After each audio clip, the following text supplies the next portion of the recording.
we are still in this month of talking business, I thought it would be so prudent for me to hook you up and just make you aware on some of the things that you should look out for when dealing with tenders, because there's a lot of scammers out there. There are a lot of people who are out there to get your money. So please don't make these mistakes, and let's start this video.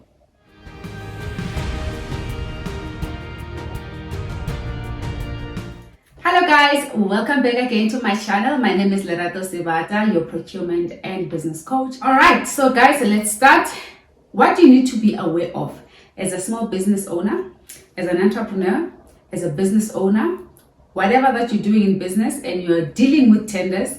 You need to make yourself aware of some of these tender scammers, people who are out there to get your money. Not every tender is a valid one, okay? You need to be aware of that. So it is your duty to validate and to do your due diligence in order to make sure that you don't get robbed, of course, right? And I have just made a few notes just so that I can capture the most important ones that are most common that people do fall into the trap. And I have seen people close to me, being scammed like that. And it's something that is close to my heart. I definitely don't want you to go through. So let's just get into the video. Firstly, the process of registering with government tenders is through central database, right? So the supplier central database is already made available for all the business owners that want to participate in the government tenders, municipality, and all just the government organs. And a lot of these scammers, they go there and check, they have a notification that Lerato CC just got registered, and therefore they start inviting you for tenders that you didn't even subscribe to, right? So what they do is they go there and fish for those people. And the minute, let's just say you registered for stationery, supply of stationery and maybe general services. The next thing you get an invite from, Nkosnati, please can you submit medical equipment to, the Department of Education or to the Department of Housing Department, and then you get excited, like, your equipment, how much is it? And you go for it without even checking. Listen, there are scammers out there. Firstly, the Housing Department does not source medical equipment. So that's just one thing you need to be aware of, okay? Let's talk about red flag number one. Check the email addresses.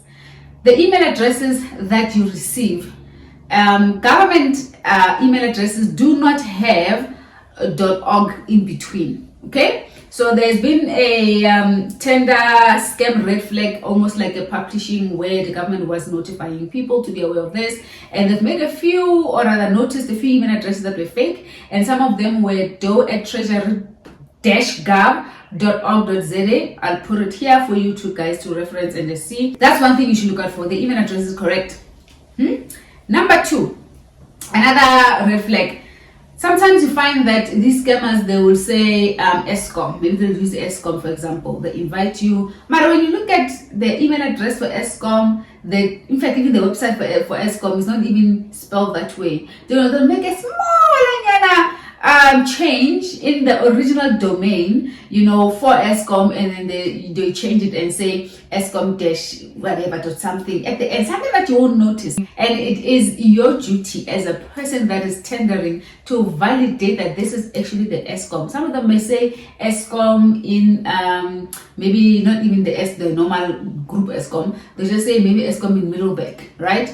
And you're thinking Middleburg, where are the offices there? But then you're wondering, is it right? Is it not correct? You need to check that. Transnet is another big fish that to go for. So Transnet also, remember Transnet's got sub-departments, right? There's Transnet Rail, there's different Transnet basically. So when you look at the Transnet website, please just check what is their website, their domain, even the email hosting. If you go to contact us, it should be able to tell you, give you general email address for inquiries, for what, so that you can capture, the email hosting itself and the email direct line in terms of how it looks like, right? So the email itself will tell you where is this. All right. Another thing is you find some scammers that say, well, you need to pay a deposit to get us in a document.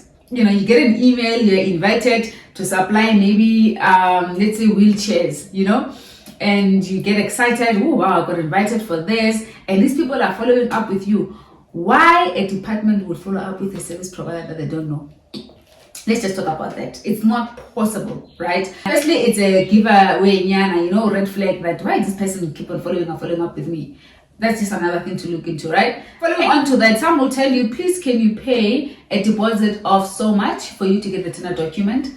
Already, there is zero likelihood or less likelihood of any government entity asking for deposits for tender document. That does not happen. Trust me, it does not happen. The other thing is, banking details that are provided if you are then paying for tender a document, especially some of them are also like subscription based. Listen, a fraudster is a fraudster. They can do whatever they want anyway, right? So they can hack any system. If you are then paying for a deposit, check the banking details. Bank details of any government entity or any municipality will not have any personal details. That's also another giveaway. Guys, someone may say, Lerato, this is obvious. Do you know that someone said common sense is not common to everyone? Unfortunately, some people are oblivious to these things. Some people are naive. Some people are not aware. Unfortunately, they didn't know because it's not their area of expertise, it's not their domain. All they're excited about is to supply stationery, is to supply a uniform, and they just see big numbers and quantity, and someone jumps into opportunity, and there they go and pay deposit into wrong account numbers, and now you're scammed. All right. Here is another popular one that happens, and this one is more tricky, I must say. You get an invitation to quote on your email, and then of course you go and quote.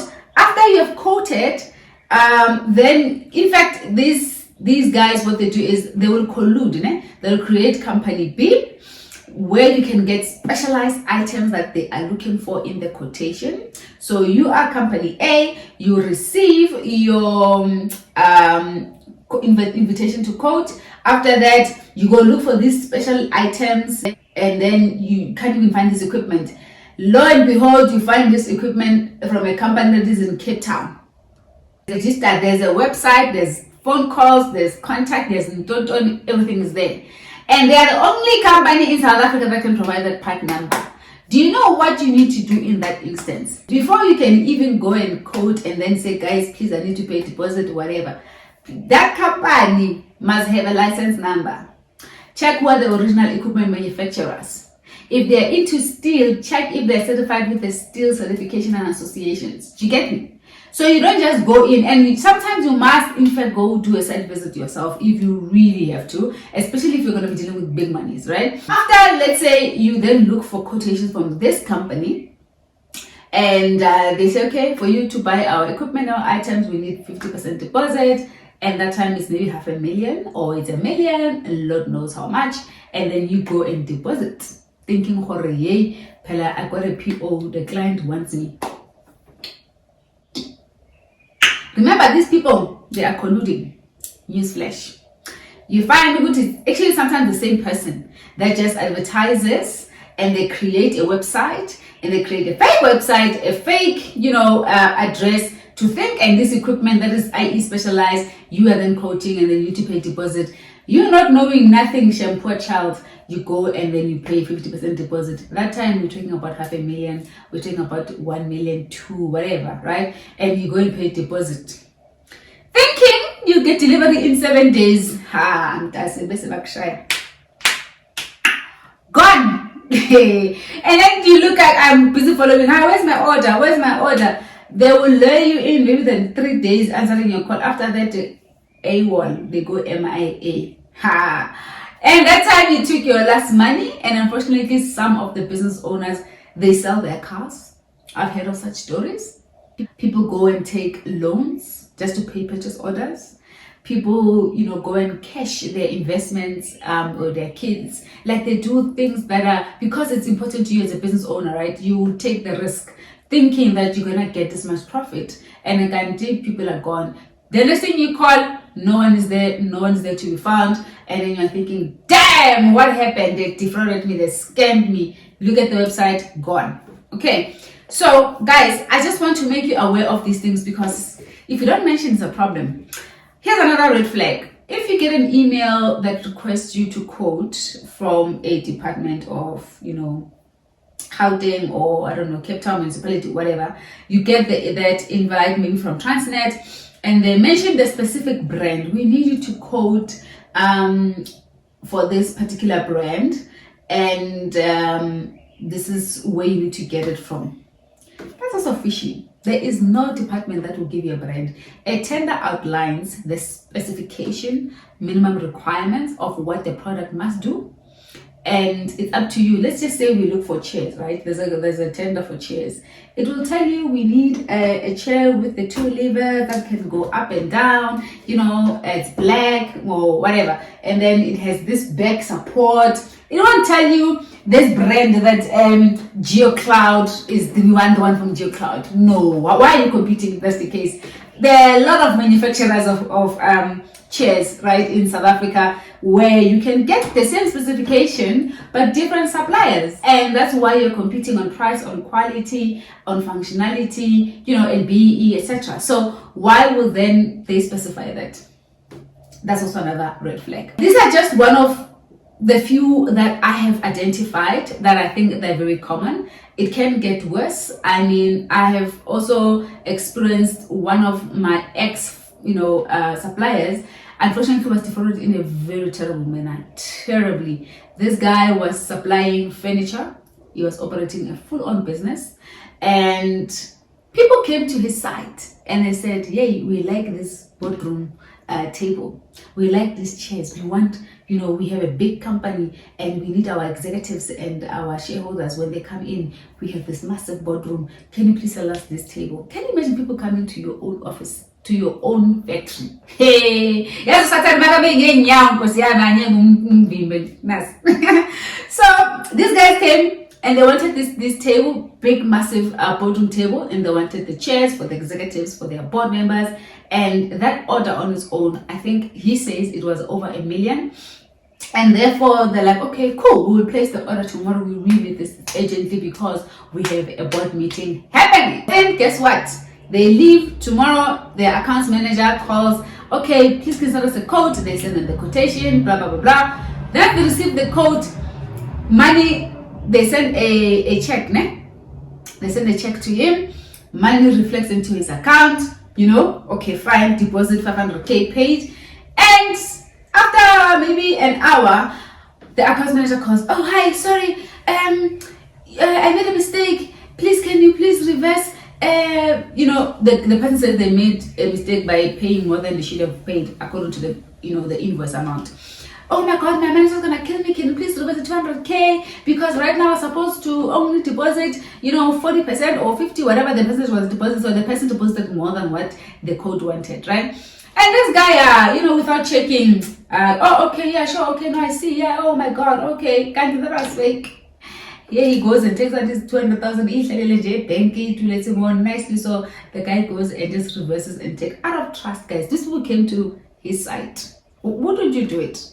And remember, they're also pressing you. We need the order. So you have a factory now, you need to chase. And people are wild. Companies are wild. Fraudsters are out there. So please do not be scammed. And guess what happened to this poor guy? After he realized about this, people are rolling up phoning, checking the order, what's happening, and can't get a hold of them. Look for them on the website, nowhere to be seen.